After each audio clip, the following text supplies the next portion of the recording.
চলে আসলাম মাছের কাবাবের রেসিপি নিয়ে। তো আসসালামু আলাইকুম, আমি মিস মেম চলে আসলাম নিউ অ্যানাদার ব্লগ ভিডিও নিয়ে। তো এখানে পানির মধ্যে আমি দিয়ে দিলাম 2 টুকরা মাছের পিস, আর দিয়ে দিলাম স্বাদ মতো লবণ, দিয়ে দিলাম সামান্য একটু হলুদ গুঁড়া, দিয়ে দেবো আদা রসুনের পেস্ট, দিয়ে সুন্দর করে নেড়েচেড়ে মাছটা আমি সুন্দর করে সিদ্ধ করে নেব পানিটা শুকিয়ে আসা পর্যন্ত।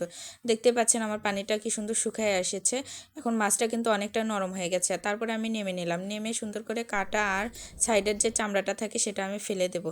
দেওয়ার পরে এখানে আগে থেকে সিদ্ধ করে রাখা আলুগুলো আমি সুন্দর করে ছেনে রেখে দিয়েছিলাম, সেখানে দিয়ে দিলাম কিছুটা পেঁয়াজ কুচি, দিয়ে দিলাম মরিচের গুঁড়া, আর দিয়ে দিলাম স্বাদ মতো লবণ, গরম মশলার গুঁড়া, দিয়ে সুন্দর করে আমি মাখায় নেব।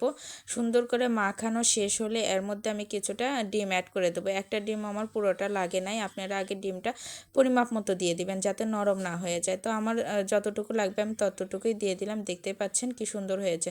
তারপরে আমি হাতটা পরিষ্কার করে হাতের মধ্যে সয়াবিন তেল লাগাই নিলাম, নিয়ে আমি এই কাবাবের শেপগুলো দিয়ে নেব। কাবাবের শেপগুলো আমি সুন্দর করে দিয়ে নেব।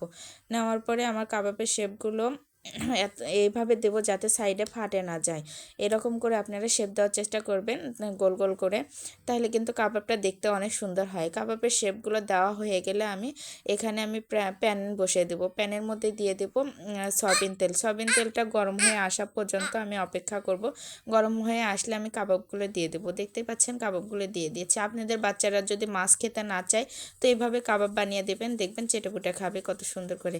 তো আমি এখানে হালকা আছে আমি কাবাবগুলো ভেজে নিচ্ছি। বেশি মিডিয়াম আঁচে দিয়ে আমি কাবাবগুলো সুন্দর করে ভেজে নিচ্ছি। দেখতে পাচ্ছেন কাবাবের কালারগুলো সুন্দর এসে গেছে। তো আমি এখন আস্তে কাবাবগুলো তুলে নেব যাতে ভেঙে না যায়, বেঁচে নাড়াচাড়া করা যাবে না, আস্তে আস্তে আলতো হাতে ভাজতে হবে কাবাবগুলো। তো এখানে আমি ভাজা শেষ হয়ে গেলে আপনাদেরকে পরিবেশন করে দেখালাম। আল্লাহ হাফেজ, সবাই ভালো থাকবেন।